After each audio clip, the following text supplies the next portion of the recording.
సింహరాశి వాళ్లకు ఈ వారంలో వృత్తి ఉద్యోగ విషయాల్లో మంచి పురోభివృద్ధి కనిపిస్తుంది.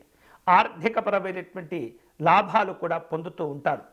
గతంలో వివిధ కారణాల చేత మీ ద్వారా మీ వలన జరిగినటువంటి పొరపాట్లు ఏవైతే ఉంటాయో వాటిని సరిదిద్దుకునేటటువంటి అవకాశాలు కూడా లభిస్తుంటాయి. కుటుంబపరమైనటువంటి ప్రోత్సాహం కూడా అందుతుంది. ఆరోగ్యం బాగుంటుంది. మంచి మంచి కార్యక్రమాలను చేపడుతుంటారు. సింహరాశి వారు ఈ వారంలో వ్యాపారంలో మంచి అవకాశాలను పొందగలుగుతారు. ఆర్థికపరమైనటువంటి అంశాల్లో పెట్టుబడులు కూడా కలిసి వస్తుంటాయి. వారం మధ్యలో ఒక ముఖ్యమైనటువంటి పనులు చేపడుతుంటారు. సామాజిక కార్యక్రమాల్లో అనుకూలత ఉంటుంది. అలాగే వివిధ రూపాల్లో ఒప్పందాలను కూడా కుదుర్చుకుంటుంటారు. కొన్ని ఆశ్చర్యకరమైనటువంటి సంఘటనలు చోటు చేసుకుంటుంటాయి. వ్యక్తిగతమైనటువంటి ఆకర్షణ కూడా పెరుగుతుంది.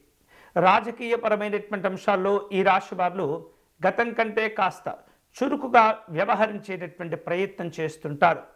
అనవసరమైనటువంటి అప్పులు చేసి ఇబ్బంది పడకూడదు.